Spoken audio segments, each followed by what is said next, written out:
Okay, we are live. Hi, this is William Ramsey. Welcome to William Ramsey Investigates. On today's show, I have a very special guest, a returning guest. His name is Igor Sarsky. Last name is spelled Sarsky. And if you're watching this on Rockfin, you'll just see one of our older shows. Our last show we did was with Jim Smith, but this will be our fourth total show solo. So there's 3 other shows we've done. I've included the transcripts of 2 in my book, Global Death Cult, so you can read those if you're interested. And I'm also going to add the interviews with the Adam Waffen member Theodore to the book as well once I do my second edition. So I might as well mention that I'm raising money to put together a documentary on that subject. So I kind of have all the information. It should be easy to compile, but if you're interested in supporting that project, please go to Indiegogo. Just look up Global Death Cult. You can email me or go to my Patreon. I have a lot of posts on my Patreon page about that project, but it should be done. The turnaround time should be very fast. I don't expect it to go past April at all, actually. And we're almost at March. Today is February 22nd, 2023. 27th, excuse me, 2023. But he has a lot of updates. A lot of things are going on.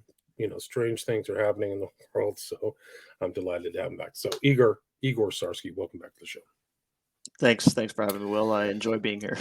Cool, man. It's always great to talk with you. Super informed. Like you were the one who kind of told me about the Order of 9 Angles. That sent me down a path of research, which actually led to my most recent book that was published 2021. So it's due for an update. So much has happened, even in the last couple of years. There's a lot of information to be added to that. But there are things happening in the world, like these. We were talking kind of the pre-show. These recent cases in Chicago and Minnesota and all this stuff. But where do you want to get started? Where do you want to lead into everything? Sure. So, I mean, it seemed like the first video we did was pretty well received. For people who kind of haven't seen any of our previous videos, we pretty much focused on the Anton Long manuscripts, which are essentially the canon. As most people know now, the canon that birthed the O9A ideology and inspired like all future writings, all contemporary O9A paragons and their writings are all inspired by that original canon, which makes it such a particularly interesting thing to research. Yes, very much so. Very much. So that canon could best be described, as we said in our first video, as kind of Satanism elite, and it's stylized for people who view themselves as a higher class or noble person, kind of in political or in social stature, kind of stylizing itself kind of as authentic Satanism when compared with more mainstream or public versions of Satanism. So we talked about how the main object of the philosophy was to effect aeonic change, or is to effect aeonic change. And I mean, for people who don't know what that means, it can generally be translated to evolutionary or generational change, which is not a unique occult concept to the O9A. Right. Crowley talked about aeonic change as well. He believed in the new aeon of Horus. So aeon is kind of like thousands of years, a completely new era in human events. Yeah, long-term change as opposed to short-term change. And I think it's also very common in Scientology as well, that type of, thought process. What differentiates kind of the O9A's form of Satanism over more mainstream brands is the fact that they advocate extreme measures to achieve this aeonic change. So a lot of other brands of Satanism or brands of the occult, they're into aeonic change in some way or form, but they're not really that extreme in the sense that they're not willing to kill people to achieve their goal. Right. So, or at least openly say it, right? So they may have the concept of aeonic change, like some of these other characters. Crowley definitely did. Parsons and Hubbard were kind of people involved in creating a whole new magical worldview. But yeah, none of those people overtly advocated flat out selecting an offer, right? Or yeah, well, I think just it's too dangerous in general. You have to operate kind of like the O9A operates to be able to do that, kind of like open source. Everybody's using a pseudonym. You don't know who's writing, any particular individual, who's writing under which synonym, when, at what time. Like there's speculation that Anton Long or Myatt, who wrote under Anton Long in the 60s or the 80s, between the 60s and the 90s, after that, there's speculation that somebody else was writing as Anton Long, and I think that there's actually good evidence to that effect as well. Interesting. And what, Stephen Brown too was another pseudonym. And But that's the only way that they could ever get away with that, right? That type of literature.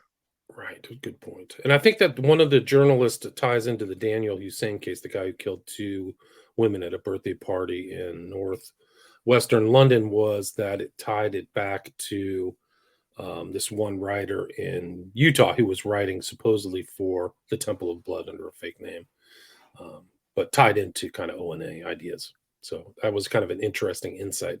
His name was... Is that DeSimone?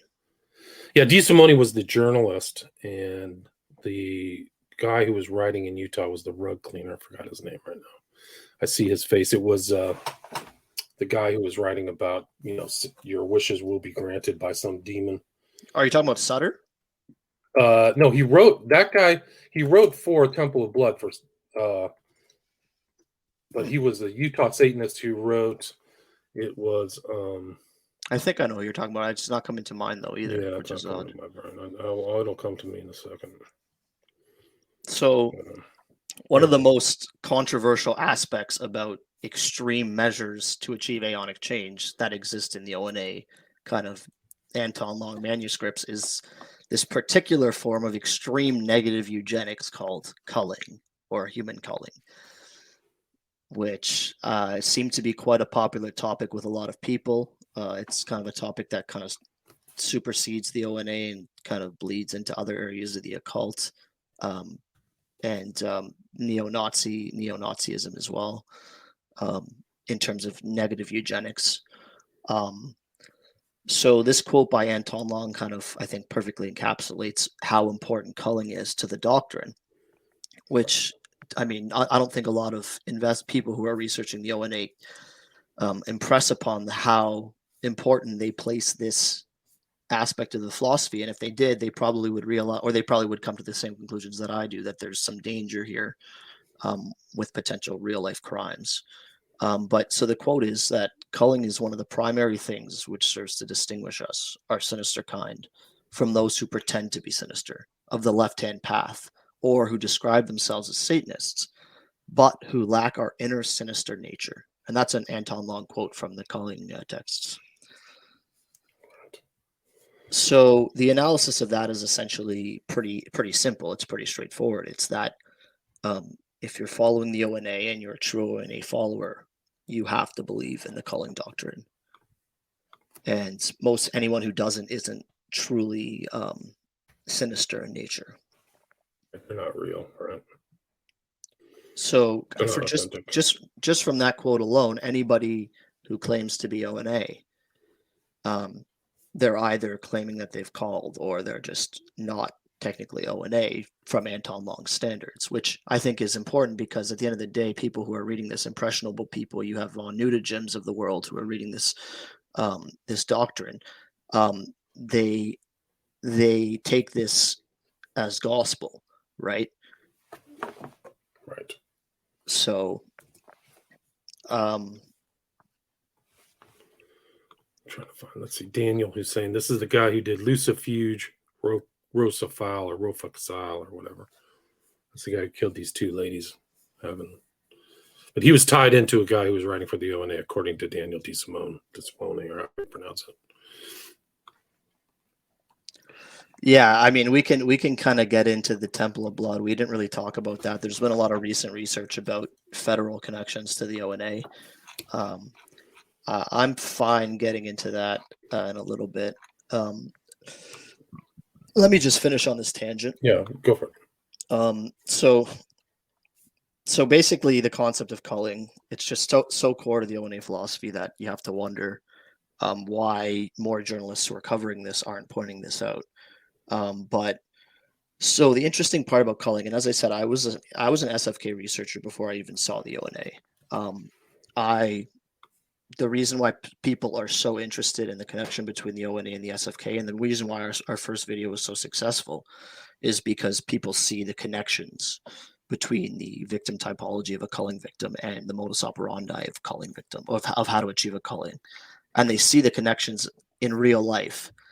And it kind of resonated with them a little bit. And I think I kind of want to I want to kind of like expand a little bit about that, expand on that a little bit, because at the end of the day, that's where people were most interested. And I see that there's a lot that it hasn't been touched upon yet. So, yeah, go for it. So here's another quote from Anton Long just to start this. So all callings conform to certain satanic principles, the most important of which is that victims are victims of their own nature. The act of culling, which results in someone being a victim, is really just natural consequences arising from the defects of character which the victim possesses, and which are revealed by the defective deeds of the victim. So that's just directly from the culling text, a quote from Anton Long. Right. So in other words, culling is the ability to mimic the natural consequences that occur as a result of morally defective character, because these consequences don't necessarily occur enough naturally to prune humanity sufficiently, right? So you're trying to mimic what would happen now, like this person is going to drown anyway, or this person is going to get hit by a train anyway. So we facilitate that, right? Right? Isn't that the idea? Correct. And that's what's so interesting about the SFK killings, is that the victim is believed by the general society to have succumbed to a drowning accident as a result of the fatal flaw that they personally have, which is alcoholism, degeneracy, decadence, whatever you want to call it, whatever kind of term you're going to refer to it as, but it's just their inability to have morally strong character. They put themselves in poor situations because of their bad character, and they end up being drowned. It is a natural consequence, right? People perceive alcohol and water to be, very dangerous when put together. Right. Yes. So I don't think we touched upon the fact that the effect of culling has there's like a tripartite eugenic effect of culling. So in general, people think of the utilitarian aspect of culling, right? Which is one part of the tripartite, which is the concept that humanity will be physically better off by eliminating certain traits from the gene pool, right? Purely utilitarian. And the second part of that tripartite is also kind of easy to understand. It's the aesthetic aspect of it, right? Improving the beauty of humanity from an artistic perspective, right? So so it's not utilitarian in the sense that it's going to help humanity, but it's more so just it looks better, right? Humanity is more artistically pleasing if certain elements don't exist, which is an interesting aspect, because there is a lot of talk about aesthetics as it relates to eugenics, and how, essentially what eugenics is art, right? You are essentially trying to make humanity more beautiful, or more stronger in general, or more beautiful by shedding off ugly elements of it. And the third, so those are the two parts that people understand, right? The eugenics, or the utilitarian, and the aesthetic part of culling, right? That's kind of where they think it ends. But in reality, those are the two least important parts. And I'll definitely like your opinion on this, but the reason why I believe they're the least important parts is because it doesn't actually affect fully what they want to affect, which is aeonic change, right? So if you find, if you kill a victim, let's say you go out and shoot a victim in the head, it's a victim that is, perceived as a burden on society. It checks the boxes of the utilitarian, it checks the boxes of the aesthetic, but really, what change are you affecting with one person, or let's say 1,000 people? I mean, it's a drop in the bucket, right? Around the world, there's still going to be degeneracy, there's still going to be people drinking, there's still going to be bad morals, and society's still going to be going crashing down, if that's what you believe. So why would killing a couple people have any killing, let's say, a very, very tiny, minute percentage of the people that you believe are wrong and are the bad element in society? It doesn't do anything, which is why you need the third aspect, which is the psychological aspect. Right. Interesting. I finally found the guy's name. E.A. Coetting was his name. That was the guy Yes, named Daniel. But co-editing. they're saying that guy was a member of the O9A. So they removed him off of this stuff. But yeah, that was D. Simone. That's him right there. His name is Matthew Lawrence. It's weird. I was in an interview with that guy, Truth Stream Radio or Truth Frequency Radio in 2010. Isn't that weird? Did you? And that was before. Yeah, that was way before you were doing O9A work. So you had no idea. Way before. I had no. I mean, he might not even have been writing for the O9A. Quitting accepts being in the organization. One book states he joined with an American cell of the notorious British Order of Nine Angles and shoved himself beyond morality and humanity. Wow. That's his admission, according to this.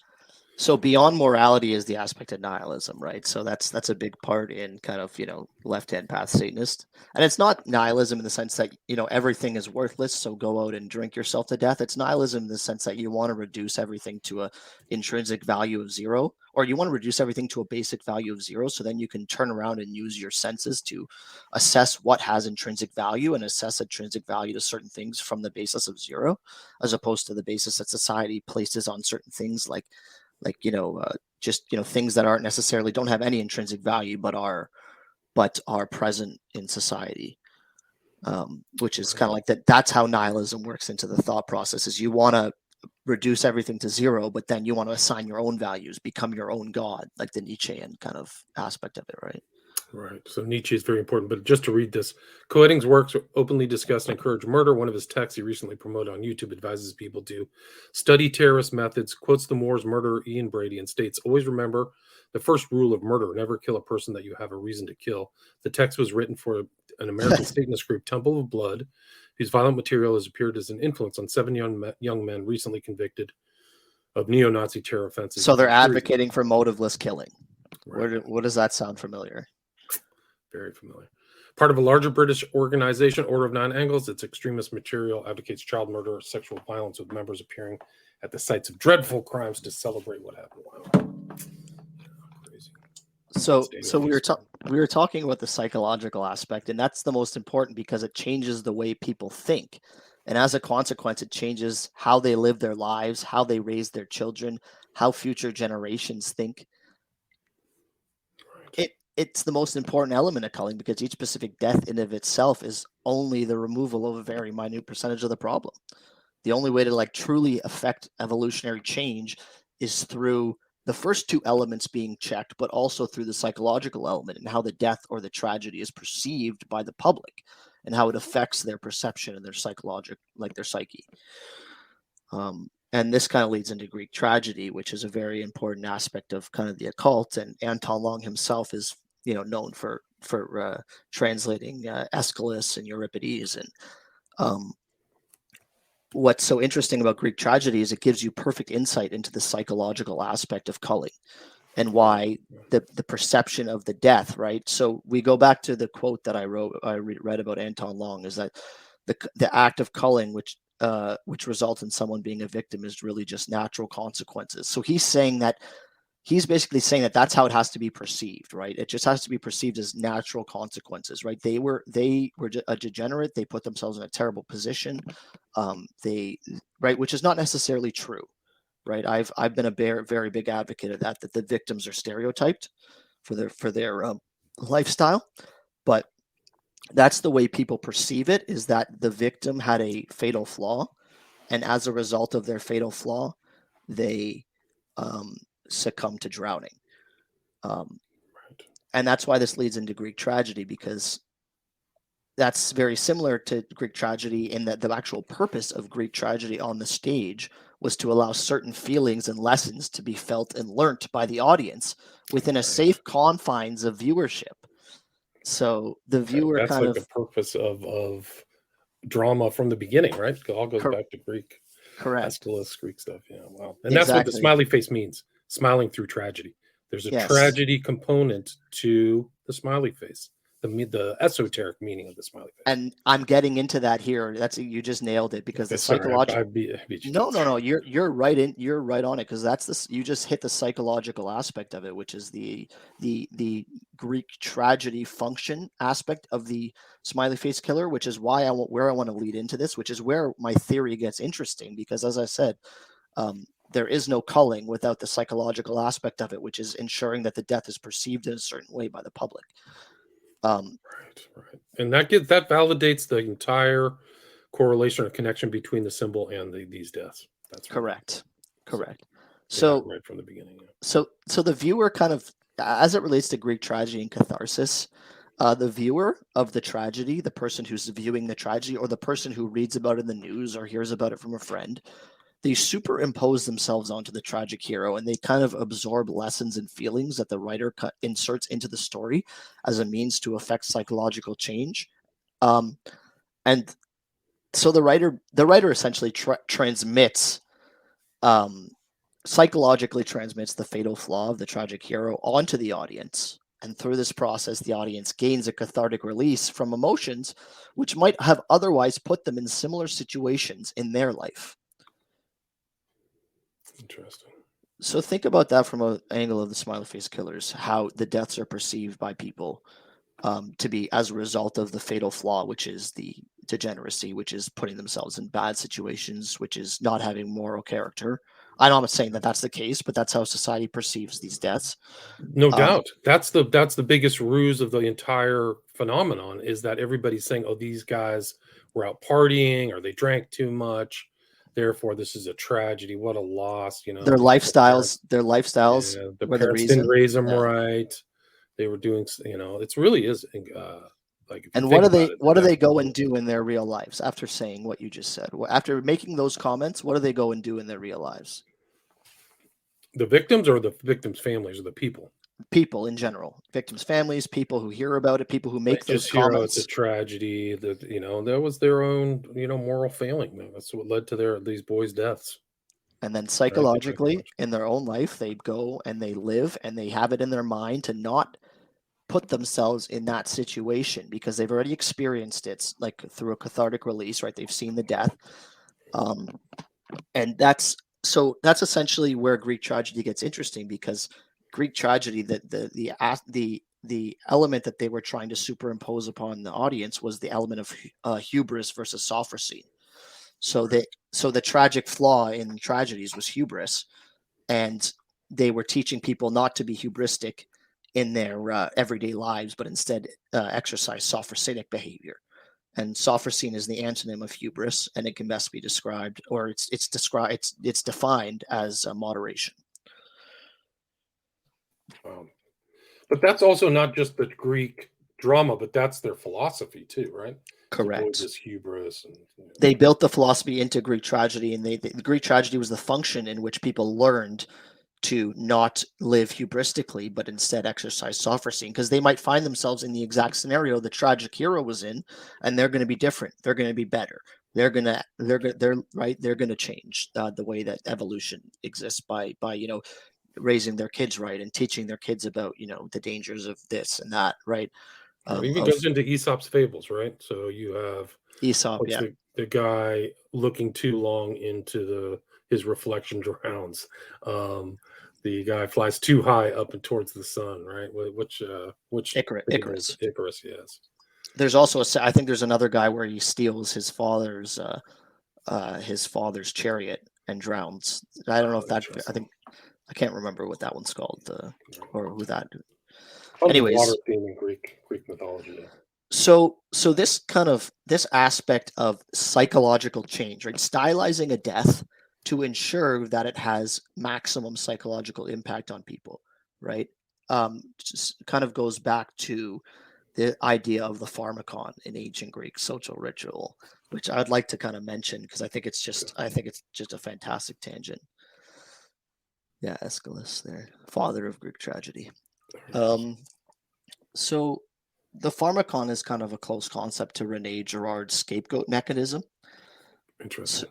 And the pharmakon is an ancient Greek social ritual of catharsis, cleansing, and sacrifice. So just you're gonna have to go and look this up yourself, but think about the words very carefully if you're listening to this. A social ritual of catharsis, cleansing, and sacrifice. The victims, pharmakoi, were required whenever a threat, real or imagined, destabilized the borders and hierarchies of a community to the point of crisis. So we have the pharmakon is the actual ritual, and the pharmakoi are the sacrificed, right? Whenever How do you there's spell that? How do you spell pharmakon? FPHARM.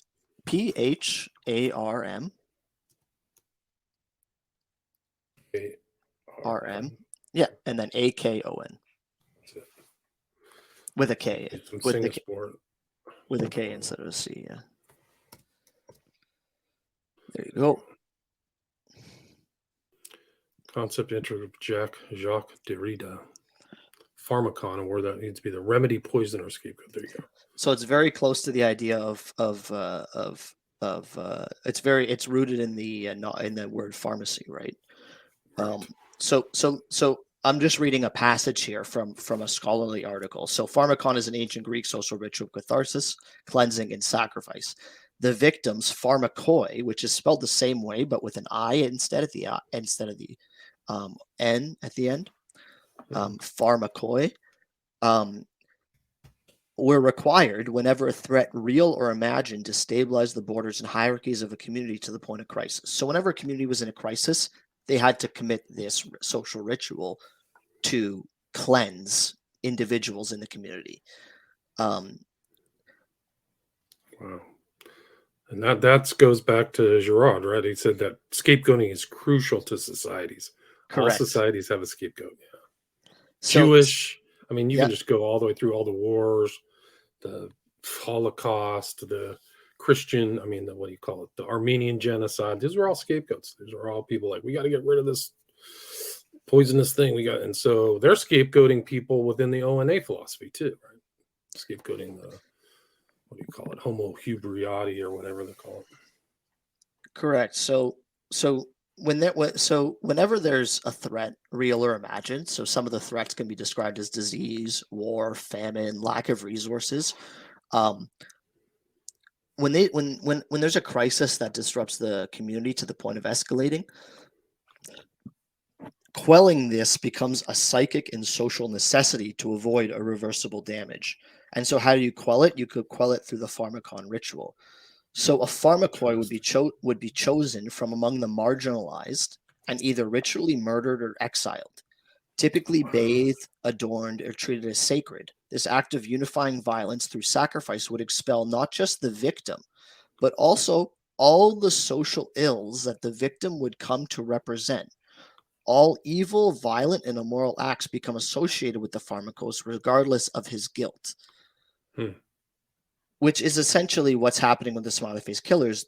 There's a lot of scapegoating going on, right? Absolutely. There's people scapegoating the actual lifestyles of the victims as the major reason why they died, while avoiding basically any other evidence that would point to the contrary, or discounting it, or thinking that it's not strong enough to convince me. Right. Incredible. So the pharmakos is therefore granted enormous power by the community because he has the means to both destroy it and save it. It is no accident that the root word pharma means both poison and cure. This paradoxical double meaning demonstrates the power of scapegoating as a curative violence ends curative violence ends poisonous violence, right? So that's what's happening with the Smiley Face Killers, in my opinion, is you have curative violence meant to end a social ill, right? Or something that they believe is negatively affecting evolution within society. And the important part about that is ensuring that the deaths are perceived to be associated with that ill, right? And as you'll see in the pharmakos, in the scapegoating ritual, it has to be untrue, right? The scapegoat, it has to be a lie, and society has to believe the lie, which is actually what's happening. Everyone has believed the lie, which is that these people were just way too drunk and succumbed to an accident. And they think in their mind they have the psychological change about how they want to live their lives differently than the tragic hero. How they want to teach their kids so their kids don't succumb to what the tragic hero succumbed to, and inevitably generational change. So that's the motivation, that's the purpose. That's what these are not like they're random, but they're meant to be random, but there's intent behind it, right? So think about that's the word. The weirdest kind of crime, yeah. Correct. Think about the word staged accidents. Well, how often did we see that in writing? How often is that? That's probably just in the culling text. The word staged accidents is there 2 or 3 times. But you always have people fake suiciding, fake drown. I mean, when people commit crimes, they're always trying to make them look like an accident. Like in my hometown, a guy literally killed his wife, and then he threw her down the stairs to make it look like, hey, she tripped down the stairs, but then they found out that she was dead before he chucked her down the stairs. So these happen without, maybe I don't know what he was reading, but they happen outside of these kind of satanic philosophies. Anton Long says specifically a particularly strong way to develop satanic character is to use staged accidents. He's highlighting staged accidents as the best modus operandi for culling. And what's so crazy and sick about staged accidents is it is the perfect way to achieve the triple effect necessary for the negative eugenics, right? The triple effect that we talked about, which is the utilitarian, the aesthetic, and the psychological. There's actually very little ways to kind of check all 3 boxes. Because if you go out and kill somebody, you shoot them in the head, the death isn't perceived as being something that they did themselves. They're not a scapegoat, right? The death is perceived as being the person who killed them's fault, right? They through no fault of their own, they died. But the staged accident, right? So you can choose a specific victim, right? That represents artistic and utilitarian elements of culling. And you can also achieve the psychological aspect necessary because you're able to stage or alter the way in which people perceive the death of the morally deficient person and the fatal flaw which ultimately was responsible for their death. There's no other way for you to you to get the latter aspect without staging the way in which it's perceived by the public, unless it's just a natural death, unless the death which really was a natural accident, which doesn't happen enough to cause the cathartic effect unnecessary to have the proper evolution, which is why. Right, but that intent, the thought behind it, if all these, I mean, I don't know how many of these people are, rigid followers of the O9A who may possibly, or whoever is committing these SFK, but it shows that some of these people might be thinking about the after effects and the impression, and that's crucial to the sequence of events. Is like they're going to, I want this impression to be made to the public and the police that this was a tragic accident. I mean, it really is something else. I mean, they're thinking about it. They're not just trying to commit the crime. They're also staging the outcome. So I've never said this on camera, this kind of little tangent, but it leads into what you were saying there. And I believe it's such a great point, is that there's a specific reason why college-age kids, college towns, and areas around colleges are targeted. The cathartic effect from these deaths reverberate around tight-knit communities of malleable young minds who have yet to make their most important life decisions, like raising their children, or which job to go to, or which like how hard to study in college, right? Or like all of these decisions they're currently have yet to make. So they're the most impressionable, the most likely to be able to affect future change is through those young malleable minds.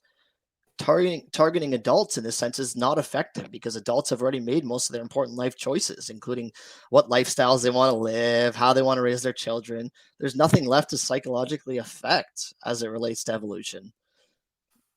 Degeneracy, and there's nothing left. What do you think on that point? I think it makes sense. I mean, I think that's Degeneracy, alcoholism, decadence is a culture that's synonymous with higher education, right? Higher education culture.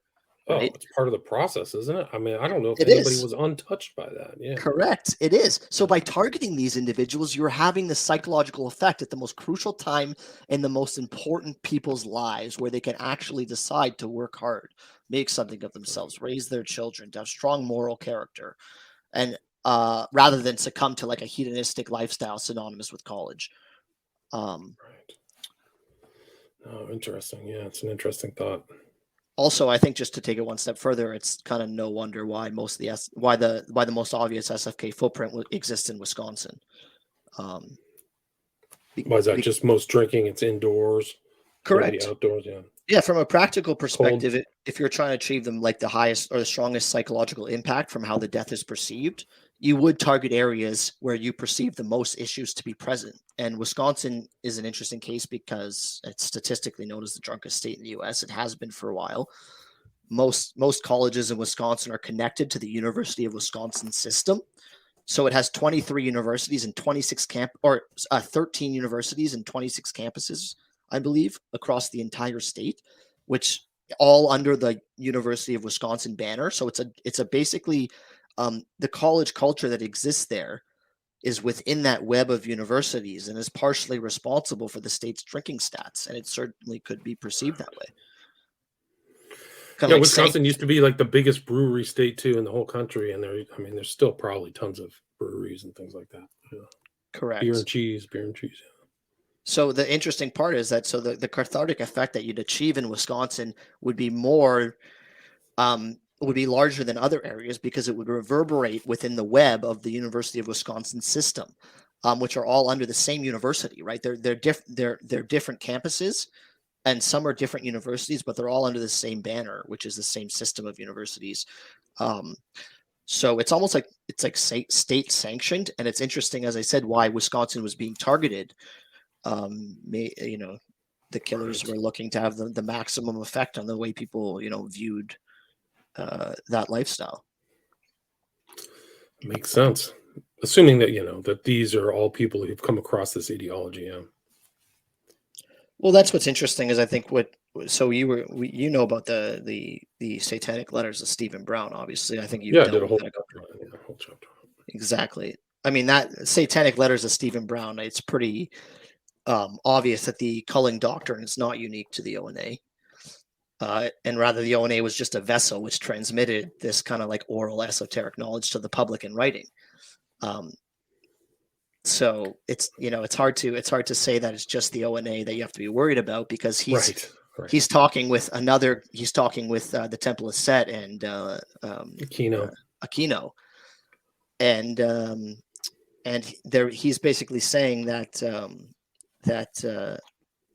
Stephen Brown said, Aquino, we know that's what you guys do in the inner core of your Temple of Set is these kind of murder type stuffs. So. And Aquino was chastising them for releasing it, saying it's dangerous to release this type of information. Right? Right. So that's a good point. It's not just the O9A. It's not just the Order of Nine Angles. It's just that these ideas have gotten out. I mean, the other thing is that, if you look at this whole case with Daniel Hussein and E.A. Quetting, it only came to my attention that this guy was part of the Order of Nine Angles after this Daniel Hussein killed these women back in 2020. So that's just another example of like where these ideas come to a certain. Credit to Daniel D. Simone, or however you say his name, but that he surfaced this knowledge of this guy, E.A. Quetting's associated with the O9A and the Temple of Blood. Yeah, and a lot of people realize that this kind of negative eugenics thought process stems way deep into neo-Nazi thought, and goes all the way back to the Ahnenerbe in World War II and von List and all these guys, right? Right, and Hitler, the whole bit. Hitler was not some kind of he wasn't as much of an outlier as he was just kind of put a lot of these ideas into action. Like he really thought all that stuff. Yeah, so the best way where I can kind of like sum up how this kind of like psychological aspect affects the SFK cases is through like the concept of degenerate art, right? So technically speaking, like from a perspective of like a Girardian Nietzschean view, degenerate art perpetuates degenerate culture through imitation mimesis. Like we see degenerate art and it kind of like changes the way our culture is, right? Because we copy the art and we want to be like our famous artists. But conversely, when you flip that around, right, the psychological impact of the negative eugenics, art, specifically tragedy, which portrays degeneracy as a fatal flaw, also affects people in the same way, right? It creates purification through catharsis, which is what Aristotle talks about catharsis, right? It creating purification, and it reduces degenerate culture by basically turning around mimesis, right? Mimesis being people mimic art, and now art mimics nature. Interesting, right? Wow. So, we can start chatting about the SFK now. I just kind of wanted to No, but it is interesting. I mean, you've done such great research into that, like the philosophy, the sensibilities. You can just see it pervades all of Maya's talk, and the entire O9A is all that. I mean, it comes out of Nazism. It's no question. It's Nazi occultism. So people don't think it's dangerous though, which is crazy to me. I mean, they see the O9A, they see that there's this joint federal report out saying that it's very dangerous. They see that in 2010, Sennholt estimated that there was only a couple thousand adherents, but since then you have people like Sutter, Chloe, and Brett Stevens who have just come out with crazy O9A literature, crazy amounts of O9A literature and writings and videos, or not videos, internet and literature campaigns. That's how I would describe it, right? Because not all of it's literature. Some of it's more like zines, I guess, or like pictures and stuff, like paintings. But there's like in the last 13 years, there's been a huge campaign to make the O9A more visible. And with the work of these three individuals over the last 13 years, since Sennholt made his kind of like, assessment, I mean, the exponential growth factor of the internet and the fact and how hard these guys have been working to pump out literature makes it really obvious that this couple of thousand quote by Sennholt in 2010 is just has gone crazy by now. It has to have. Yeah, no, it's definitely bigger than that, no question. I mean, you can just look at Ed Sheeran's Bad Habits, which I've kind of rewatched again and again. It's even worse than I thought. But I mean, imagine reaching 500 million people with one song, at least on YouTube. God knows how many people have listened to the song on the radio or wherever, other things. But he's exposing people to total O9A doctrines, man. Incredible. Yeah, I mean, I think if you want to, we can chat a little bit about the O9A and the Fed connection. Okay, let's do it. Because that's been real. I mean, I know a lot of people that are interested in that and just that, right? They're wondering, why are the Feds interested in the O9A? Why are they in this? Who are they targeting? Are there murders that we don't know about? Right? Because the people think, okay, if the Feds are involved, surely there's a lot of murders, but we haven't heard of a lot. Only recently we've heard of a bunch, right? We've heard like 3 or 4 in the last couple of years. But quite frankly, it doesn't make sense because you're thinking, why are the Feds involved? Feds have technically been involved for a long time, if you believe some of the research, which makes you think, you're like, okay, where's the fire? If there's smoke, right? Where's the fire? So I think like the O9A federal connection, probably, you can correct me if you kind of disagree, but it probably stemmed from the Myatt Gladio connections. Right. Combat 18. Correct. And there's kind of like a research. Nothing's been proven, right? Because the fact that Myatt was a Gladio member, which was proven, part of a Gladio group, doesn't really prove that he was a Fed. Right? Yeah. He admitted it, but it doesn't prove he's a Fed. It just is strong. It's a strong indication that he was. But there's other proof actually, and I think that we've kind of touched upon it before. And I think that there's probably pretty good indication that the O9A was potentially created originally as a honey trap to target the extreme side of National Socialist currents that were involved with Colin Jordan in the 60s. And this opinion is kind of based on the coincidence of Savitri Devi and Myatt being in Jordan's circle at the exact same time that the O9A was purportedly created. Interesting. So, I mean, Devi was described by Goodrick Clark as being Hitler's priestess during the war. Right. What did you say? What was the book she wrote? Was it The Sun and the Lightning Bolt or something like that? Something like that. Yeah. The O9A philosophy is very influenced by her writings. There's a video on YouTube where a guy goes into all the connections between Myatt's writings and Devi's writings, and it's pretty close. Yeah, she passed away in 1992. So. And it makes sense that there's a connection because Devi and Myatt were both in Colin Jordan's circle at the same time. That was proven. Right. And when just to add, there's a picture of Colin Jordan with Rockwell, right, who was the American Nazi who ended up getting killed. And I think when Savitri Devi died, her ashes were put in the care of Rockwell, which shows how important she was, and subsequently how important the philosophy she helped Myatt build, or she transmitted to Myatt, right, and how influential that is. The fact that this woman, her ashes were interred at the Nazi, I can't remember what it's called, like the Nazi, she was interred somewhere very special to neo-Nazis, but also given to, as you said, the basically one of the most famous Nazis of all, aside from Hitler, which is Rockwell.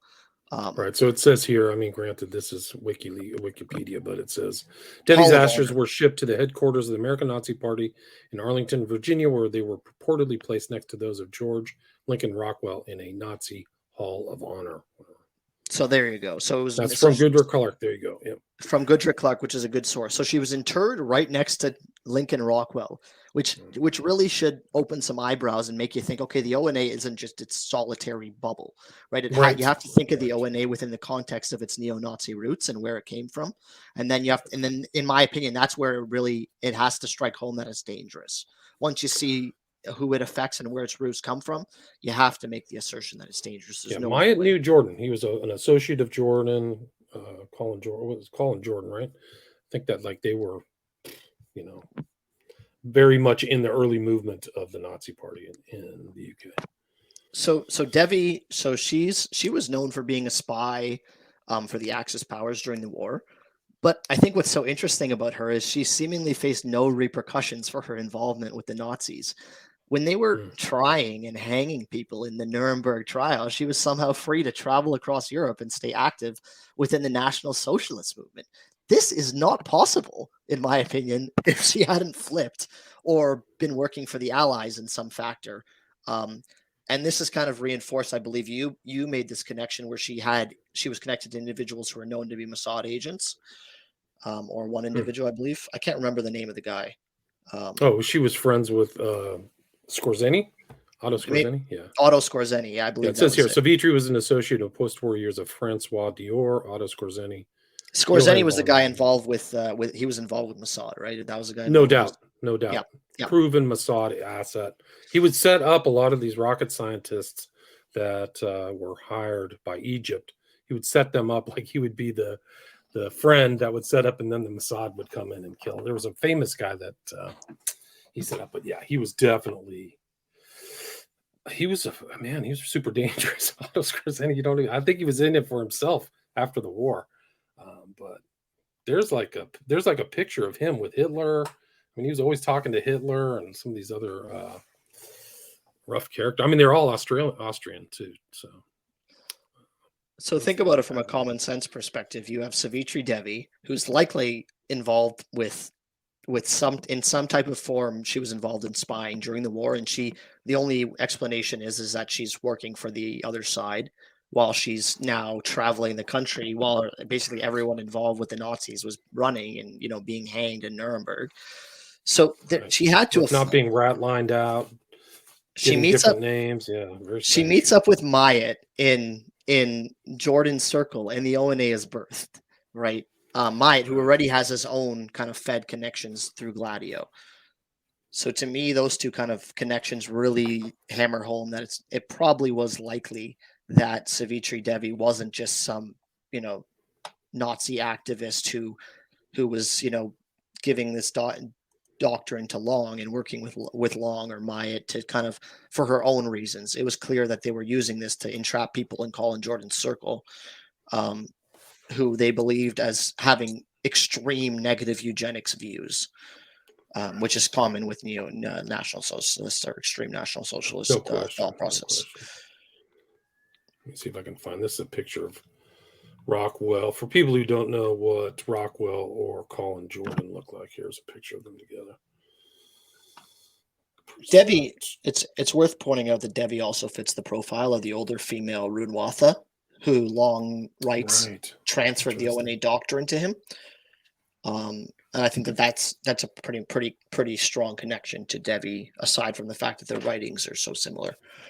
Right. So that's Colin Jordan on the left, associate of Myatt, and then George Lincoln Rockwell on the right.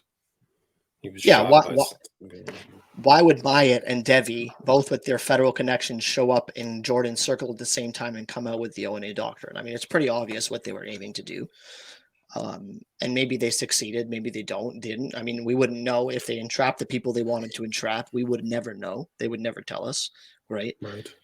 So, but I mean, I think it would require additional research into Rockwell, Jordan, and Devi to see how familiar they were with esoteric ideas. I would assume Savitri Devi was very much well known in that, because that's all esoteric Hitlerism is lightning in the sun. But correct. I'm not sure that these two characters really. I mean, I have a cursory understanding of both of them, but I never came across them kind of talking about occultism, esotericism, or anything like that. Whereas Myatt, for sure, like Myatt admits all that stuff, reading Greek history, Crowley, all these characters. He knows all that stuff. But yeah, fascinating. Yeah, I mean, just because there's evidence that the O9A may have been created as an intelligence operation doesn't mean that it should be written off in contemporary society. I mean, the O9A is very indicative of a Frankenstein type of thing that has kind of gone off the rails or is no longer controllable. And I think you kind of see that with what's happening is you have lone wolves who are reading these doctrines, and they have these lone wolves like von Nudegem and Meltzer. They have no idea whether the O9A was originally a operation or not. They have no idea whether Long is serious or being manipulative with his writings. They don't know. They just read it, make a common sense interpretation, which is what my interpretations have always been, just common sense interpretations of what Long is trying to say. And they go and do stuff. I mean, you can't use the fact that it might have been an operation to dissuade you from thinking that it's dangerous in the current age, because people don't know. People who are going to absorb this, they just aren't aware of whether or not it is fake or not.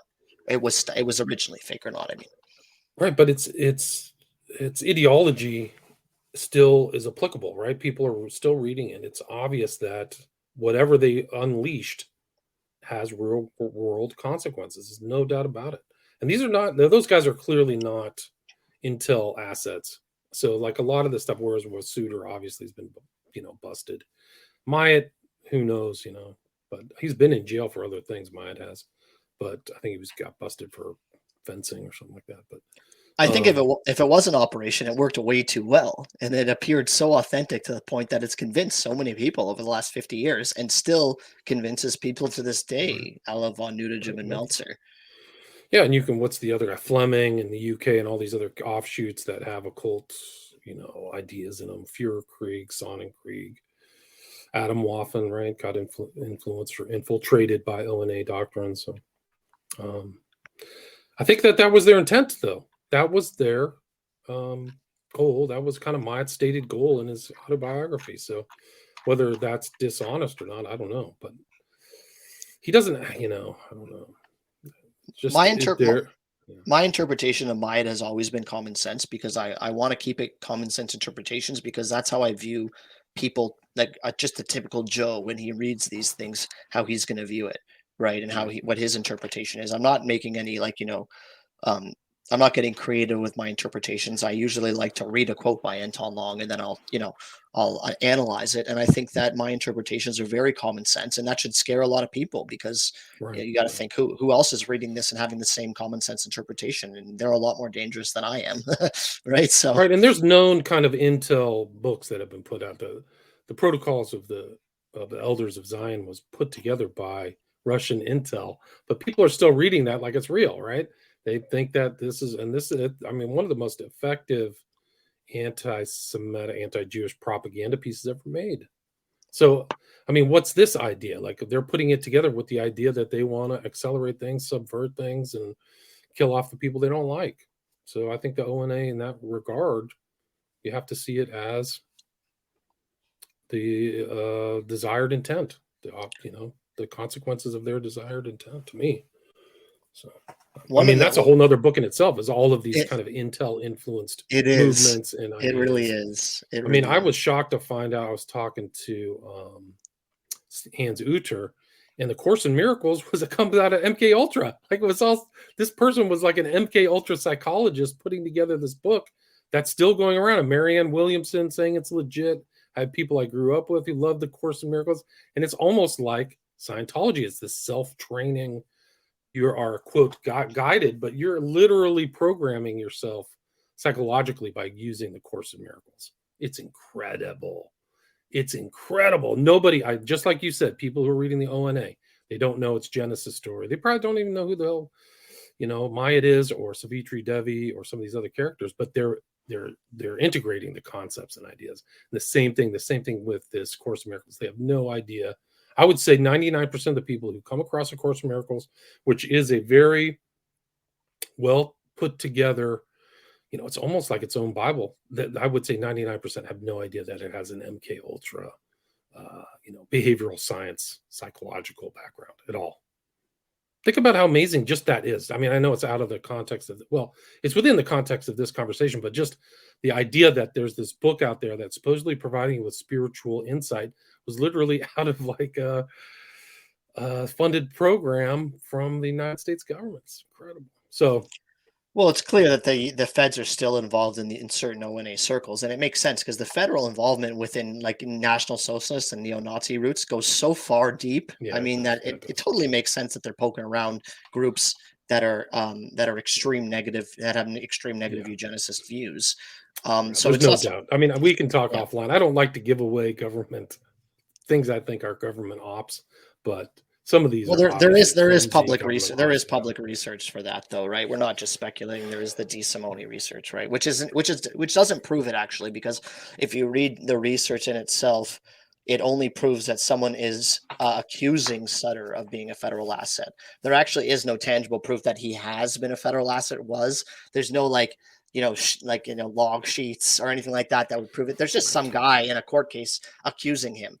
Well, it's not just some guy. It was an attorney, right? It was an attorney for one of the people who went to jail. So correct. He's a member of the court, but I think he had specific numbers of what Suter was getting paid, right? Wasn't that revealed or something at some point? That Suter made like 180,000 over 15 years or something. I don't know. That's an interesting. I don't know if I saw Freedom of Information. I'll have to go back and look because I'd like to. I think that it was exposed in the. Yeah, was it? Yeah, no, it was exposed in the court documents. I think it was something the government handed over. I've got to go back and double check. I have it in my book. So let me see. It was the reason they put it is they had an unnamed person, but the reason they thought it was Suter is because they know that he was busted for a silencer, right, in 2004 or 2005. So I think that's how somebody said, hey. It was like somebody who was getting charged knew that it said it was probably him. And he's always under suspicion. He had been under suspicion for like 20 years. And it makes sense. The Temple of Blood was the most extremist in terms of the literature, and they were very public with it. So, I mean, the thought that the feds weren't already in there is very far-fetched, is more far-fetched than the fact that the feds were in there. So that kind of comports with me. And I think at the end of the day, that has to scare a lot of people as well. The fact that the feds are in there or the chance that the feds are in there, because I mean, the footprint, their ideas and symbology, like the footprint that can be found online with their ideas and symbology is so massive. Right. You take any specific O9A or Anton Long word that's kind of like, known to him, or you type it into social media, or you type in certain things about the O9A, and you get all kinds of social media accounts, WordPress accounts, private websites. And it really, really puts it into perspective that it's impossible for everyone to be a Fed, right? It's just too large. It's gotten out of the box, and it was too successful.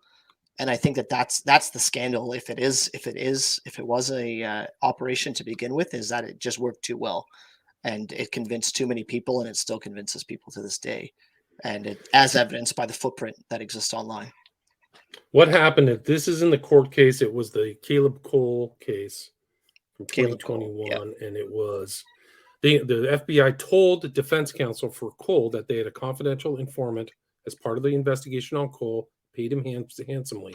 Since 2003, he has been paid over $140,000 for this work. More importantly, the CI has been paid $78,000 plus $4,000 since February 2018, which almost entirely coincides with his work on the investigation into Mr. Cole and Adam Waffen. So they had him pretty much named. I forgot what really they traced it back to Suter. I think it was just the fact that they knew that something happened to him in 2003. I gotta go back and check. Anyway, it didn't work. Didn't get the guy out. Didn't get Cole off. Mm-hmm. It was like a motion to suppress. They wanted to suppress the evidence because the guy was. I forgot what it was. Yeah, but it was. I mean, it's Christopher Black, it's an attorney in Washington. Yeah, you're right. The fact that it's an attorney making that assertion is stronger because they have insurance, and they actually have a They Well, I are mean, if you lie in court documents, you get punted from the practice of law. I mean, you're gone. correct. It's perjury. So, Yeah, they have more responsibility than a typical person in front of a court. So, but you're right. I think in general, as I said, there's no hard proof that Sutter was a Fed, but it wouldn't surprise anybody, and the evidence is there. It exists. So, well, here's another interesting informant. I had another guest on who talked about the Rockefeller family was secretly financially supporting what was it, George Lincoln Rockwell. So he was getting money from like some elites to do what he was doing. So he could have easily been puppeteered too, like just another Nazi, or with elite support. I gotta find that guy. He had a really interesting book. I can't remember his name offhand, but it was about this island where like the elite go and hang out near Washington D.C. and it's almost like Robert Mueller hangs out there. Like it's just this whole kind of secret, non-spoken about aristocratic island where so many people just hang out and talk all the time. But one of the Rockefellers was there. Can't remember. Anyway, so these guys have some interesting backgrounds. But yeah, Savitri Devi was pretty remarkable. It says here that she was part of the Sicherheitsdienst for 4 years. Part of the intelligence agency of the SS and Nazi Party. that's the point I'm making. So I don't think anybody's made that point already. People have talked about the Gladio connections to Myatt, but at the end of the day, that's actually not the strongest point that Myatt was a federal asset. The strongest point is that you have Savitri Devi, who is clearly an asset. I mean, goddamn, it has to be a 99 percentile in my opinion, because you're not traveling Europe at that time, engaging in all these National Socialist without giving out information, meetings. She's basically a National Socialist activist after the war. Right. There's no way. Everyone was running and hiding, right? They were hanging anyone who was even tangentially associated with Hitler, let alone a fucking spy. Yeah, Skorzeny almost got greased. I mean, how he got out was kind of a mystery. Like somebody pulled some strings for him, but he might have pulled strings for them. Yeah. So you have this basically Savitri Devi, who's basically like a 99 percentile involved with some intelligence operation, getting input into Colin Jordan's circle. Myatt's there, who already has his previous associations with the Feds, the Gladio connection. And then they combine together, and then the O9A doctrine is produced right there at that time. Right. So that to me is stronger evidence than the Gladio connection. Although the Gladio connection, I think some other researchers have kind of proven that anyone kind of involved with that likely had ties to federal operations. Right. I mean, they were kind of quasi-federal operations anyway, right? I mean, that's my understanding. Of all the different Gladio groups all throughout Europe had kind of fascist, if not outright fascist connections. Mm-hmm. CIA was supporting all of it too, my understanding. Through fake, funds and fake fronts, things like that. And as I said, I think that's the most interesting question or point to make about the O9A is that if it was likely started as a intelligence operation, you have to assess how crazy out of control it's gotten to the point where it's basically just leaked. It's now open source. Nobody. I mean, multiple people have written under Anton Long. Multiple people have written under Chloe.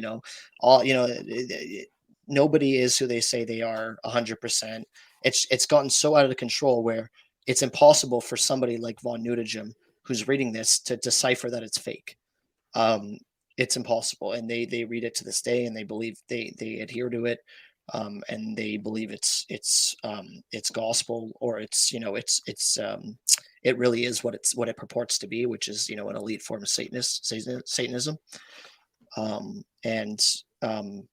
That's kind of the point that I think people need to realize is there's some kind of weird thing here where this got so far out of the bag. It was such a good operation. It was built so well and stylized so well that it basically just was way too successful. And it cannot be reined in, right? I mean, you see the Feds are trying to rein in certain things by they're doing what it's obvious what they were doing with Sutter. They were publishing very extremist material and trying to goat people into contacting them. It's the same thing that Chloe was doing, very, very similar, right? Publish certain controversial material and stylize it in a way where you're hoping that people who are thinking similar will contact you and will get on your radar. And those are people who have, it's just gotten out of control. And that's why the feds are still in it now, is because they realize that, in my opinion, there may be people out there committing, negative eugenics stylized murders, that are somewhere in between or on like extremist National Socialist views or Satanist views. And yeah. Interesting. Somebody in the chat said, I just heard the president of Proud Boys was a Fed, so you kind of have a right-wing group, who's informing. I think another one of the Proud Boys got busted for talking to the FBI. So it's just kind of interesting, kind of overlap. As I said, the roots go very, very deep with that. And I think at the end of the day, it's so hard to tell where the roots stop and start as it relates to the federal connections to National Socialist extremism, especially.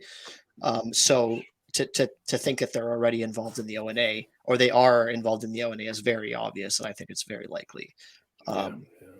But it should still scare people, because obviously they're there for a reason, and they're working on it for a reason, and they're trying to entrap people for a reason, and that reason is because they believe them to be dangerous and or have committed crimes. Right. I mean, that another example is just they're clearly monitoring, or were monitoring, Brandon Russell, right? They were, somebody with a confidential informant was on this encoded, encrypted chat device. I don't think they even mentioned it in the court documents, which I read into the record, but they were keeping an eye on him. And there have been infrastructure explosions. I mean, some of these infrastructure explosions may be done by some of these lunatic far rightists, I don't know, or far left. I don't have any idea. But they're clearly talking about it in Russell and all these other characters. But he's going to go away for a long time. Mm-hmm. He's going to go in for another 20 years, probably. So you want to chat a little bit about the SFK? I do. Let's do it. Yeah. I mean, I think the previous stuff we just talked about gives kind of anyone who was interested in our first video, which seemed to be the most popular one, kind of a little bit more to chew on as it relates to the theory.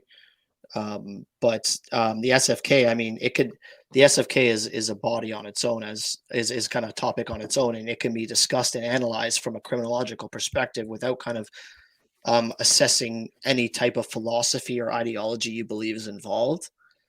And I think that's important, because there's so many cases around the world, and it's impossible for one ideology or one person or one suspect to be responsible for all of them. It's a high probability that there's multiple ideologies, multiple motives, multiple people all around the world that have nothing to do with each other, but are still using this modus operandi. Right. Which is why I don't necessarily, I'm not necessarily all in on trying to find out what ideology is responsible. I just, the reason why I'm into the O9A is because I see the connections. But at the end of the day, I admit, like, a normal person should, that the modus operandi is very polished and very good, and that it's kind of egotistical to think that just one person or one ideology or one group of people is responsible for all the cases around the world. I mean, that's just right. Silly. There's definitely mystery, but the people are sharing this idea through chat rooms or dark web or something like that. Like, when I did that first movie in 2017, like, my real focus was kind of like the homosexual underworld. Like, I still it hasn't left me. Some of these people, there's an over proportion or over abundance of, like, kind of, gay LGBT themes in some of these deaths. There's no question about it. So those may not even have anything to do with this kind of esoteric Nazism, O9A Nazism. They just view the footprints that other people have left for them, right? They're watching the news, they see how other people get the job done, right? And then they use the same modus operandi, right? And I think we talked about this, that the modus operandi can be superimposed into multiple motives and work very well for those motives. Right. I think there was even one with a girl, she died in the river. There was one case that I saw outside of Sacramento, I think it was, where she had some, I don't think she actually drowned in the river. Somebody put her in there. That was an old case, though. Same MO. So I don't even know what happened to that case. So on the Smiley Face Killers, I think one of the most interesting parts. I mean, I love to talk about how you want to convince someone about the cases, because at the end of the day, there's like a zombie like mass public support for the accidental drowning theory, and this to me doesn't make any sense because there's objectively inconclusive evidence on both sides of the spectrum when you take into account the entire caseload, or the entire sample size. So how can society be so certain on one side of the coin for all of the deaths? We're talking about the whole sample size when there is such inconclusive evidence. And to me, that's one of the things where I notice right away in people's reasoning, right? They have the mass zombie like public support for the accidental drowning theory, and they will discount anyone who says otherwise. But it's simply negligent reasoning for society to blindly discard the potential for foul play without prima facie evidence being present on either side of the argument, right? It's kind of like their zombie like narrative is kind of like erroneously substantiated, and it's kind of hindered intellectual desire to find the actual murders that exist within the caseload. Because, I mean, we're talking about the whole sample size. It's almost certain, because of how even the prima facie evidence is, that there's a mixed case. The caseload is mixed in terms of there are accidental drownings and there are murders in the caseload. The question is, you have to find which ones are which and what differentiates one from the other. What you can't do is what society is doing, is taking the entire sample size and putting it under one ilk, which is the accidental drowning ilk. And there's not enough evidence to do that. And currently, I believe, I mean, nobody has proven otherwise, that there is enough evidence to take that stance. And also, most people repeating the accidental drowning mantra are not aware of the arguments supporting the foul play theory. Right, that's true. Right. I mean, these arguments don't like tip the scale completely towards foul play, but they kind of reinforce the notion that it's ill-advised for society to blindly accept the prevailing narrative. And so I kind of want to go into that a little bit. A point you mentioned recently, I can't remember where, was, and I believe we talked about that in the first video, was the fact that there's no evidence of the person entering the water. Right. In any of the cases. So we have a large sample size. Let's say that 2 to 500 cases. We're talking 2 on the conservative end, 5 on the liberal end. Cases where there is zero prima facie evidence as to why or how the person entered the water. So, I mean, I find this particularly interesting because for critics, so given the sheer number of relevant cases, right? We know there's a lot of cases, right, Will? Yeah, 300, 400. Critics of the foul play theory argue that serial killers would have already been caught by CCTV or witnesses during the abduction or drowning process, right? So for these critics, the lack of real and electronic evidence of abduction is kind of like a nail in the coffin for proponents of the foul play theory. And they use it kind of like as a shield, right? Okay, so there's no evidence of abduction, no evidence of drowning, right? There's no CCTV footage, there's no witnesses. So it can't be that because there's just been too many cases. Nobody's that good, right? Nobody's that successful. To me, this is faulty reasoning because the same argument can be equally used to discredit the accidental drowning theory. Like, accidents by nature are random, right, Will? Right. A victim doesn't plan where they decide to succumb to an accident. Conversely, a successful serial killer would, in theory, meticulously plan the locations of abductions to ensure a lack of human and electronic witnesses. So, in my opinion, it's mathematically implausible for all of the relevant cases to have no prima facie evidence supporting why or how the victim entered the water. But yet, that is the reality. This lack of prima facie evidence is clearly, in my opinion, indicative of human design or intervention, and not random phenomenon, which would have, be the opposite. There would be cases scattered where, you would have 20-30% of the cases where there's strong prima facie evidence of the person entering the water or why or how they entered the water. Right. I mean, but also the other thing is that there's the assumption that there's no CCTV evidence is an assumption because there might be that just cops haven't done basic groundwork to find it or look into stuff. Or they haven't connected it. I mean, we've made this connected it. We've made this. I go back to Stephen Port. The family went and said, "Can we see the CCTV?" And then they say, "Who's that guy walking with my brother?" Literally, the police bungled it. I think there's still an inquest going on. I don't think the inquest has been completed, but as to why the police bungled the Stephen Port and how many people Stephen Port actually killed. But yeah, so the assumption that there's no CCTV is it's false. Because they might pick somebody up on CCTV an hour before the abduction even takes place, right? They don't know. Like they could just be people loitering around. So I don't believe that. So if you take the entire sample size, it's the best way to analyze the cases, because when you think about it from a mathematical perspective, if there's a large sample size and a limited prima facie evidence in either direction, the Bayesian inference is that there's a split distribution. And that's what we have. We have a large sample size, and the evidence doesn't teeter in either direction, which insinuates that there is a split distribution. There's a split distribution between murders and drownings. Some are accidents while others are foul play. But what's happening is we see intellectual bankruptcy in the media because they're using one explanation for the entire sample size when the evidence doesn't dictate that much certainty. And even if let's say there's 20% murders, I believe the Smiley Face Killers are vindicated. Smiley Face Killer researchers are vindicated. If there's 10%, I believe we're vindicated, because there's so many cases. Yeah. That would mean so many murders have been swept under the rug. And I believe the evidence is so even that it's more likely that it might be close to a 50-50 distribution, which is really scary to believe, because this zombie-like narrative has kind of quashed any desire within society to find the murders within the caseload. They just sweep them all under the same rug, right? All under the same ilk. Right. Yeah, I mean, it's these events. I mean, I've done a whole thing on debunking the failed debunkers. These events are obviously foul play to me. I mean, I've looked at enough of them.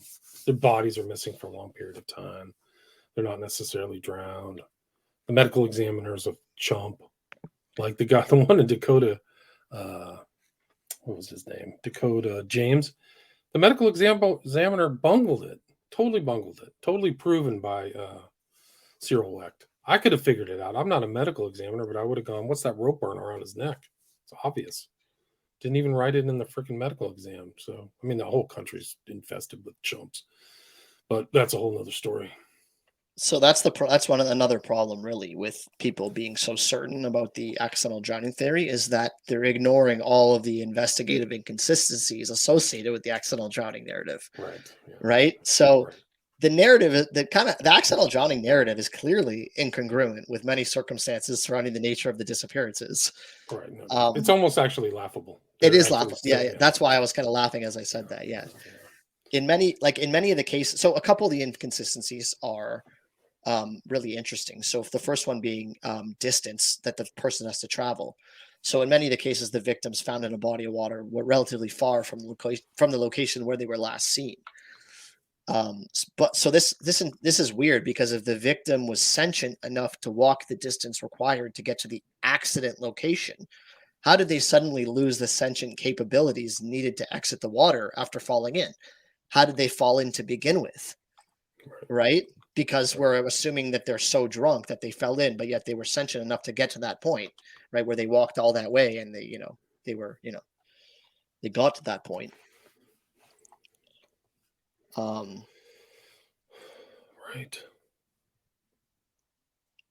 Yeah, I mean, there's tons of problems. Well, another problem is the CCTV footage. I mean, you just listed one. There's cases where people are seen completely sentient on CCTV prior to disappearing. Right. And that has not been explained to this day, because the accidental drowning theory is contingent on all of these victims being way too drunk to be able to do anything. That has never been explained. There's one and I think in Manchester, one of the canal deaths, there was a guy upright talking to somebody, and the police never found out who the guy he was talking to was. So that CCTV video exists. They just never found out who the person was. I think he was a guy from India, an Indian background or South Asian. And his dad, I forgot his name. I remember I have his dad in the second documentary, but They know the police just bungled it. I mean, there's a lot. I'm pretty critical of law enforcement. Sometimes they get it right, but a lot of times they just are swamped, or they just didn't look into it enough, or the guy was gay, so they don't care. So Yeah, you said a good example. That's Dakota James. As I recall, there's a very clear CCTV footage right before he disappeared. There's no other footage of him afterwards anywhere in the area of him just walking normally, very sentient, texting. You wouldn't Right. ever believe that there's anything, that would affect him to the point where he would lose all sentient capabilities, become a vegetable, and fall in the water. Right. He was a head of his swim team in high school. So I that's a didn't know problem. that actually. Yeah, he was in good shape. And he has his head down and texting at the same time, walking through one of the parks there in Pittsburgh. So it just doesn't fly. Yeah, I would say a couple of the other kind of smaller investigative inconsistencies with the accidental drowning theory are the blood alcohol content readings. They don't, a lot of these cases, the readings don't mesh with the loss of sentient capabilities. They're just not high enough, in my opinion, right? I mean, obviously everyone's different. If alcohol affects everyone differently, but as I said, some of these alcohol content readings, they don't jive with the public narrative that this person was way too drunk, and that is the fatal reason why they ended up dying. That's what caused their death, and that's an inconsistency, in I believe, a pretty strong one. Right. Also, I mean, one that gets talked about a lot, another investigative inconsistency, is recovering bodies in locations that were previously searched. Right. Franco Garcia comes to mind as one, just, that is a slam Obvious, dunk, yeah. slam dunk, where they searched the entire area with divers, never found him. Then I think a couple weeks later, or a week later, he's found in that spot. The other one was the Manioc one. What was the kid from Manioc? Oh, I see his face. It was outside of Philadelphia, where it was like the water was 3 feet deep, and they found his keys, but they couldn't find his body. And then his body shows up 2 weeks later. Do you remember that one? God, what was that? Well, you could probably type Manioc drowning. I don't know if you know the year. You'll probably find it pretty quickly. I don't recall. I have a really good memory of a lot of cases, and I don't particularly recall that one. So, yeah, that was Shane Montgomery, 2014. oh, I should. Yeah, that's a very famous case. I don't know why I didn't remember that case. I haven't read it in a while. Yeah, that's another one where the drowning is just a total joke. So not drunk enough. He only had like 2 drinks. Yeah, Montgomery. Yeah, Shane Montgomery. Look that one up. That's an important case. Now Jimmy Slack was there too. Jimmy Slack was in Philadelphia. He was at some party and was found in water. Who's the other ones around there? Oh, I think it was one of the Gannon cases In Pennsylvania. Philadelphia, Pennsylvania, where he was and they went and looked in the back of the bar and they couldn't find his body, and then it showed up 9 days later. That was Tommy Booth. Tommy Booth, yes. Tommy Booth. Yeah, so to me, I'm thinking about all these investigative inconsistencies as it relates to the mathematical balance of probabilities as it relates to the evidence. And I'm wondering, how can the prevailing narrative be so certain of their findings when it's objectively clear that the accidental drowning theory contains many investigative inconsistencies? Right. Like, shouldn't the presence of these inconsistencies require more thorough investigation from law enforcement? No doubt. Is it not possible for criminals to exploit these loopholes, these investigative loopholes? That's all they do, right? Isn't that all they do? Isn't that what they do in financial crimes, or go somewhere the cops aren't paying attention? Yeah, for the purposes of obfuscating their crimes, right? They exploit the loopholes. Right. And it's funny because these are kind of questions that require deep societal introspection before the official narrative can kind of like balance. And I don't know if we're quite there yet, but one day maybe. Yeah, they just don't understand the motive. People don't understand the motive, so they can't quite get it. They can understand husband killing his wife, or shootings at, racially based shootings, or financial crimes. They can't seem to understand why people would go out at night and select somebody for harm doing. They don't get it, because most people don't think like that, right? It's probably why, like, people like Jeffrey Dahmer got away with murders for so long. because they just don't think like that. And that the other guy, Herb, what's the guy? Baumeister. Yeah, where because society was there's just insane lifestyle assumptions made about the victims. Insane stereotypes made about the victims, which prevented anyone from deciding to look into the victims. Which is another killer, another German last name killer around there. His name was Eiler, who did the same thing. Baumeister, Eiler, and Dahmer were all like homosexual killers. Incredible. Eiler was smart, though. He crossed jurisdictions. He crossed state lines, and probably he had help, too. He wasn't doing it alone. One of the reasons, and I think you nailed this in when we were chatting in the pre-show, but one of the reasons why people are unable to come to terms with balancing the narrative is because of the lifestyle assumptions and investigatory opinion assumptions that get made about these victims, and how that results in people just deciding that they were somehow responsible for what they did. Right. I mean, to me, that has to be the most remarkable aspect of the SFK phenomenon. It's how the assumptions about the victim's lifestyle exclusively govern public and investigatory opinion.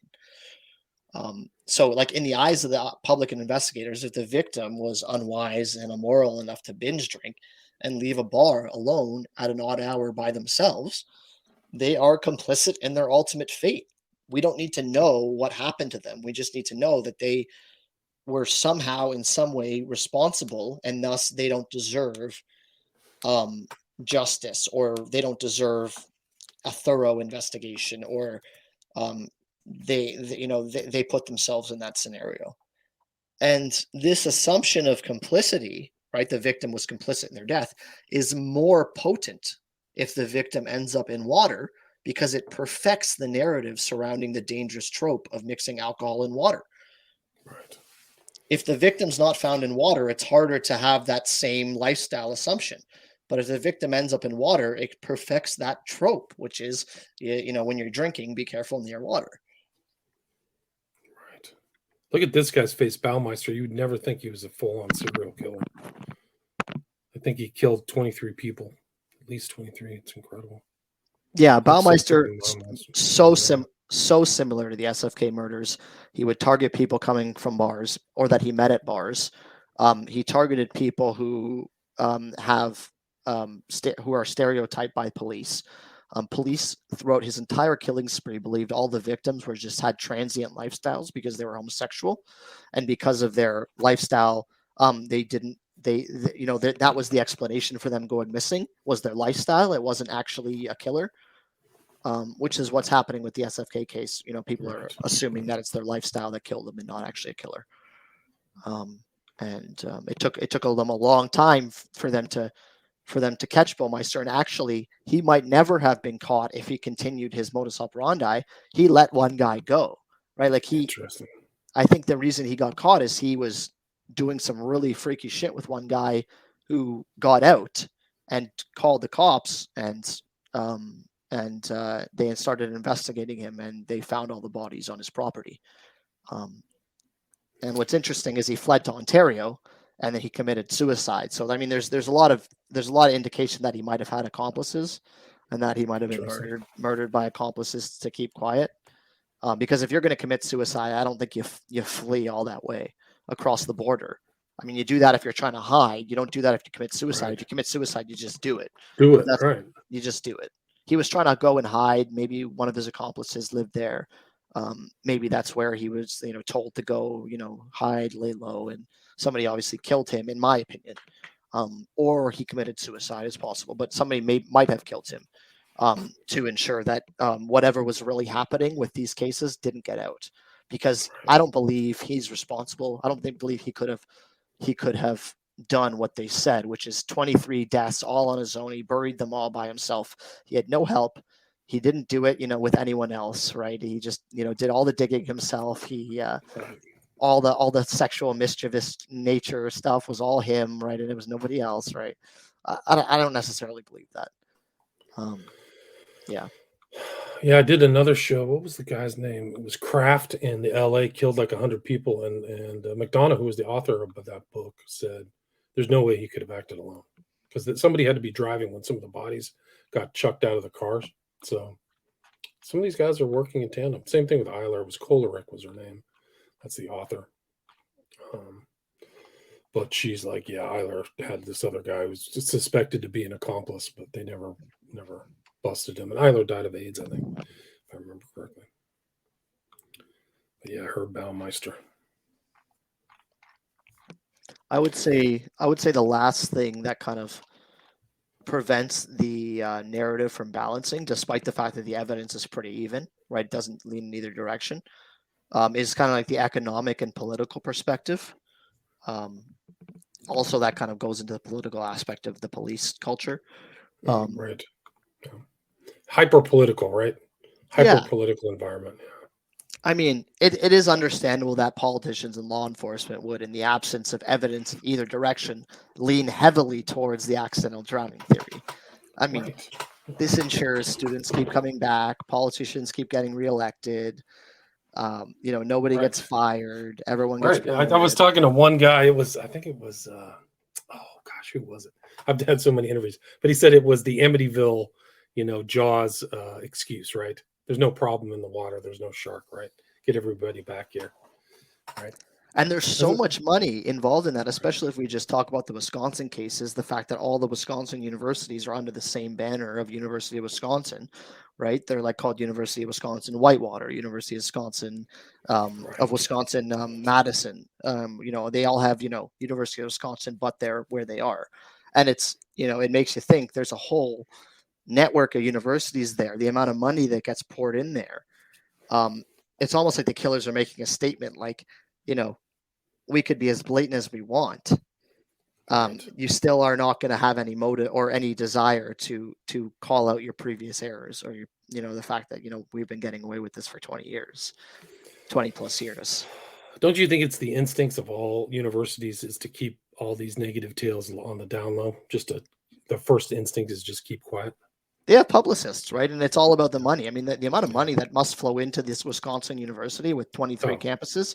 Huge. They do not, and not only the amount of money that flows into the university, but also into the city, right? So you're talking about La Crosse, Wisconsin, where there was like 10, 12 cases in this tiny little area over the course of 15 years. And in that area, right, a city like that, they have so much money that pours into the actual community, bars, restaurants, clothing shops, right? It's a trickle-down effect, which completely would be destroyed if, they took a more reasonable stance saying, there is probably a reasonable chance that there's a mixed percentage within these cases and they're not all accidental drownings, which is probably the more reasoned stance that, they would billions. I would say billions of dollars. I mean, some of these huge university systems are bigger than some countries, like the amount of money too. And they play a lot of stuff on the stock market too. Like a lot of these universities have been upgraded for their positions in stocks and stuff like that, because they become kind of like financial institutions. They don't just take the money and put it back in, but they take all their funds and gamble on the stock market. It's pretty amazing. But yeah, anyway. So I want to say this as well. So obviously we're talking about the economic and political perspective. I mean, it's pretty obvious that there's an obvious criminological exploit or loophole that this creates. And I mean, theoretically, obviously we know how the Smiley Face Killers work, but theoretically a killer could take advantage of this financial and political influence, since it appears to preemptively limit or quash any discussion of foul play as it pertains to a particular subset of victim, right? So as long as you're targeting a particular subset of victim within this financial and political climate, you are able to dissuade discussion of foul play. And I believe that that's a criminological loophole, which obviously the Smiley Face Killers, in my opinion, have been taking advantage of. Yeah, no doubt. They're getting away with it. Yeah, the mainstream narrative is just way too certain of its findings, despite a lack of prima facie evidence. There's too many strong political and monetary influences at work, which are primarily concerned with establishing a narrative that doesn't threaten their careers or perpetual cash cow, right? Given the sheer number of applicable cases, it's almost certain that this type of anti-investigatory narrative and behavior has resulted in many, many murders being hidden from the public. And I think it's a great anthropological study as well, type of topic. It is. It definitely is. It definitely is. And I think that's probably some of these people have been like caught. Like I always think of what Katunsky or whatever. Like he only got popped for one murder, but I bet some of these guys who are getting caught for one murder have done more. They've killed more people. So I have like a case. Baumeister only got busted for 13, but suspected in 23, right? I have a case where a guy got caught in England prowling the red light district with a taser gun. Right. Oh, this is the type of case where I believe, you could have potentially caught some people who are exercising the Smiley Face Killer murder modus operandi, but you would never know, right? Because it's so hard to connect this type of, right? It's so, especially when society hasn't fully believed that these are murders, it's so hard to connect where you got a guy, you catch him in the red light district, he has a taser and he has rope and he has handcuffs, right? But I mean, how do you connect a guy like that? I mean, it would be impossible, right? It would be so hard. And even if they did, they might not make the assumption that there's any greater killings going on. It would just be a one-time thing. It's hard to connect them to the greater caseload. Right. I always think of this guy, Reinhard Sanaga, in a place where there's always suspected deaths in these canals. He was the most prolific rapist in UK history. So he was drugging people. He's doing kind of the MO, getting people coming out of bars. Classic. Lured and assaulted 48 men. And they think that he had at least 195 victims based on films found on his phone. That's how they only knew. It's because he kept the paraphernalia of his conquest. But how many of those people died? Maybe he had to dump bodies. He was giving them the GHB treatment. Incredible. He never got busted. He just got busted for rapes. But this is fairly recent. So and it's exacerbated by the fact that it's obvious that whoever's committing these crimes are stylizing them in a way so that they don't get caught, right? They're stylizing them in a motiveless way, right? A motiveless modus operandi, for the main reason, like it's stylized in a leaderless resistance type of way, for a reason. Right. It's so that if one person does get caught, how could you ever possibly associate them with any other cases around the world or the modus operandi? Perfect example. Among his circle of friends with whom he frequently went clubbing in the LGBT neighborhood, his horrific crimes were met with shock. He was known as cheerful and giggly and was known to go out most days of the week. And he also was a member of a church, like a woke church, St. John of Christa Molestus or whatever it was. I forgot what it was, but on the surface, you never know. This guy's a freaking heavy-duty serial rapist with 195 victims. So these guys are criminally sophisticated. That's a sophisticated criminal. The only reason this guy got popped is they found his phone and all the evidence was on his phone. I mean, it's incredible. And that's what's funny is that if somebody is truly committing crimes in this manner, the modus operandi is to hide it from the police, right? Which is why it's so dangerous, is because the people, everyone's concerned, okay, what's the motive? But in the end, the motive may not be the most important thing. The most important thing may be just, the actual modus operandi and the fact that it's being, copied and used by multiple people with, that may not have the same motive.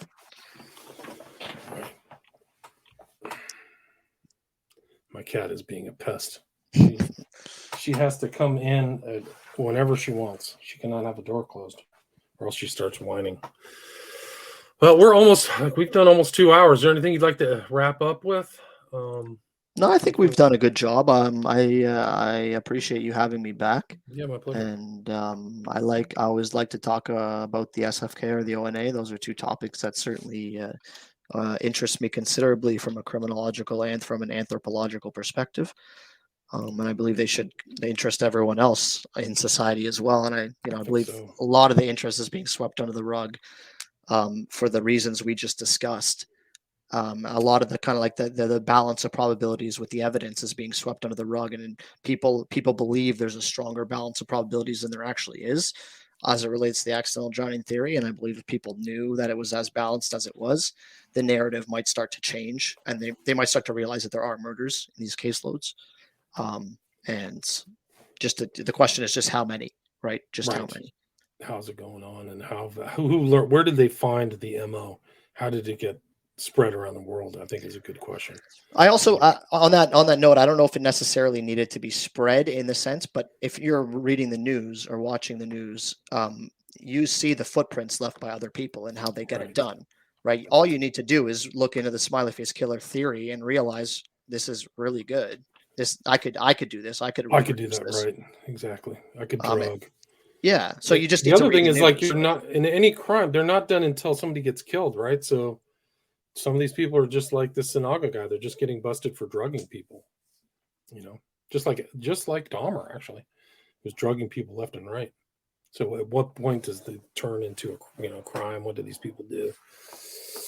It's crazy. It's crazy out there. People have to be very careful out of bars, men and women. Well, Sinaga was operating in Manchester, where there's a huge concentration of SFK stylized cases. There's a lot. So I wonder if he ever. Yeah, it's a good question. Did he kill anybody? Just like him, or did he dispose any of his victims in the manner that, right? Because there's a lot of victims that were just disappeared and found in canals. Who knows, right? It could have been a couple of those could have been victims of him. There's no doubt. Right, no doubt. Where's the best place for people if they want to reach out to you, Igor? I would say Twitter. I'm on Twitter at Igor Sarsky. Cool. So people can reach out if they have any further questions or anything like that. Thanks so much for your time. I really appreciate it. It's great to talk with you again. Yeah, definitely. Have a good night. You too. Stay there.